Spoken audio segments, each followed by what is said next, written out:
영원한 삶을 얻기 위해서 무엇을 해야 합니까?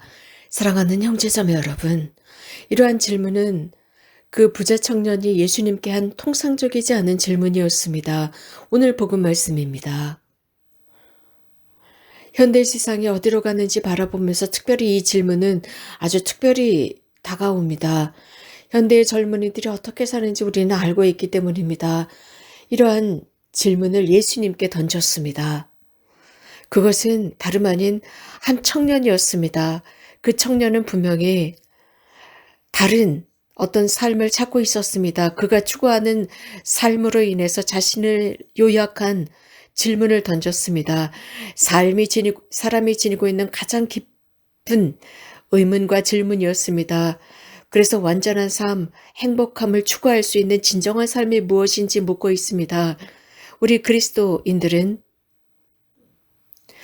우리의 주님과의 관계, 예수 그리스도와의 관계 속에서 실현될 수 있는 것입니다. 돈이 많은 부자 청년은 그것을 찾고 있었습니다. 자신의 질문에 대한 응답을 찾기 시작했고 드디어 예수님을 만났습니다. 두 사람이 서로 따뜻하게 친밀하게 만났습니다. 주님이신 예수님께서는 그의 질문을 들으시고 무관심하실 수가 없었습니다. 그에게 대답을 해주셨습니다. 그래서 예수님께서는 그가 하느님의 계명을 충분히 잘 지키고 살아간다는 것을 보셨습니다. 오늘 예수님께서 복음에서 그 10계명을 쭉 나열했지만 그는 그것을 실천하며 살고 있다고 했습니다. 그의 면모를 보셨습니다. 그러면서 그가 정말 잘 살아가고 있는 청년임을 깨달으셨습니다. 예수님께서는 그를 바라보시고 주시하시고 사랑하셨고 그에게 한 가지가 부족하다라고 말씀하셨습니다. 하지만 그 순간 그 분위기가 완전히 바뀌어 버립니다. 예수님께서 모든 것을 버리고 즉 자신이 소유한 모든 것을 팔아서 가난한 이들에게 나누어 주고 당신을 따라오라 라는 대답을 하셨을 때 젊은이는 매우 슬퍼하면서 아주 슬프게 돌아갔다라고 했습니다. 자신이 지닌 모든 것을 버릴 수 있는 용기가 없었기 때문입니다. 한편으로 이 청년은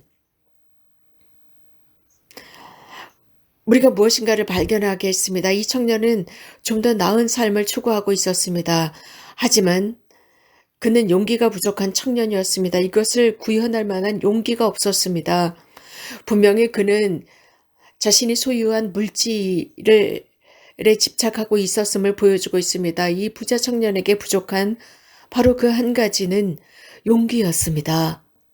모든 것을 내려놓고 예수님을 닮아 살 용기가 부족했습니다. 우리는 또 다른 한 청년을 만날 수 있습니다. 그는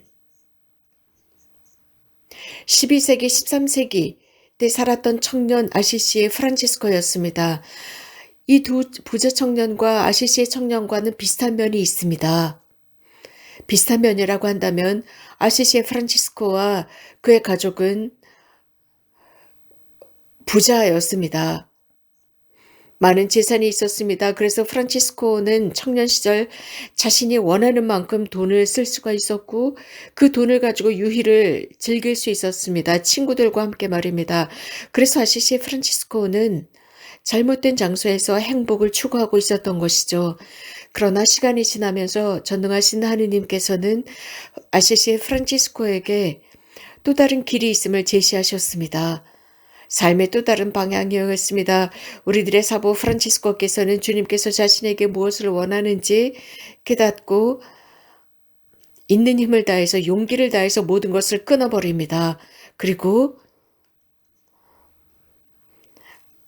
아버지의 재산도 포기합니다. 심지어 아버지까지도 버립니다. 그리고 완전한 가난함 속에서 주님의 부르심에 응답합니다. 오늘 복음에서 예수님께서 말씀하신 것처럼 나를 따라와라 라는 그 말씀에 응답합니다. 가난의 절정 속에서 살면서 온전히 하나님께 의탁하면서 살아가고 기도하면서 가난한 사람들을 위해 시간을 내었고 나병 환자들을 위해서 시간을 내고 그들을 섬겼습니다. 그리고 프란치스코는 시간이 지나면서 형제들과 함께 공동체 생활을 하게 됩니다.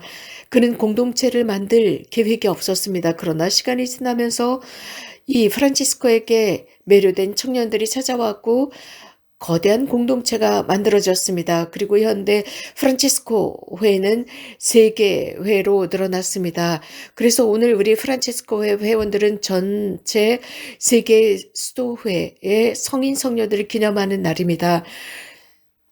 11월 29일은 우리 프란치스코 회원들에게는 특별한 날입니다. 바로 오늘입니다. 약 800년 전 호노리오 3세께서는 프란치스코 회의 회칙을 인준해 주셨습니다. 이 회칙의 첫 번째 회칙들 중에 한 부분은 즉 프란치스코의 작은 형제회의 회칙에는 복음대로 살자라는 것입니다. 복음 정신입니다. 형제자매 여러분, 모든 세례를 받은 사람들은 이러한 규칙을 지키며 살도록 초대받았습니다. 세례를 받은 사람들은 거룩한 복음대로 살도록 초대받은 것이고 우리는 이러한 규칙을 제대로 알지 못하고 있습니다. 그래서 삶 속에서 다른 규칙을 선택하고 살아가고 있습니다. 필요하지 않은 것들입니다. 예를 들어서 거룩한 복음대로 우리는 살아야 합니다. 오늘 프란치스칸들의 축일인 바로 오늘은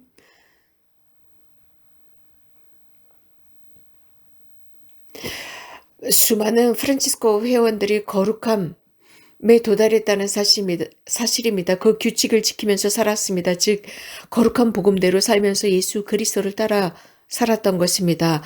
또한 아시시의 가난한 자 프란치스코가 가르치는 대로 살았습니다. 이렇게 프란치스칸 성인들은 각자 자신의 삶 속에서 자신의 지역에서 많은 난관을 극복하면서 살아갔습니다. 여러 다양한 사람들, 다양하게 거룩하게 산 사람들이 우리들에게 모범이 됩니다. 많은 주교들과 단순한 수도자들과 사제들과 글라라 관상 수도의 회원들과 복된 동정녀들과 순교자들과 다양한 사람들이 이러한 거룩한 규칙을 지키면서 살아갔습니다. 형제자매 여러분, 우리는 지금 대림 시기를 시작했습니다. 매우 소중한 시기이고 이 대림 시기를 시작하자마자 오늘 우리는 프란치스칸들의 축일을 지내고 있습니다. 우리들에게 거룩하게 살라는 초대입니다. 이 거룩함의 길을 걸어가면서 우리도 부자 청년을 다시 한번 묵상해 볼 수 있습니다.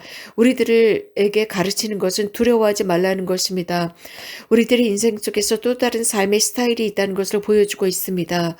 그래서 이 지상에 식상한 삶이 아니라 또 다른 삶이 있음을 보여주고 있습니다. 그래서 이 은총의 시기를 잘 활용해서 기도하고 하느님의 말씀을 읽고 묵상함으로써 내 삶 안에 과연 무엇이 있는가, 내가 하느님께 나가는데 방해되는 것이 무엇인가를 묵상하도록 만듭니다. 혹은 내가 무엇인가를 절제하고 포기하고 실천해야 하는 알만한 용기가 있는지도 묵상해 보아야 합니다. 혹은 그것을 버리지 못하고 부자 청년처럼 물질에 매달려서 되돌아가는 일은 없는지 묵상해 보아야 합니다.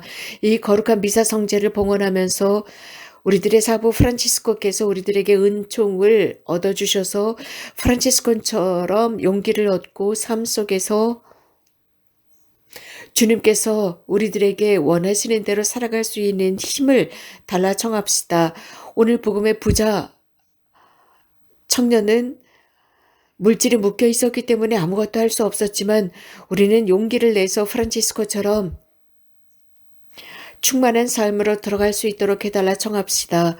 우리 그리스도인들은 우리의 주님이신 예수 그리스도와 친밀한 관계를 맺고 프란치스코의 모범을 따라서 살아가도록 합시다. 그렇게 할 때 우리들의 삶조차도 타인들을 위한 격려가 될 수 있습니다. 아시시의 프란치스코 성인의 삶,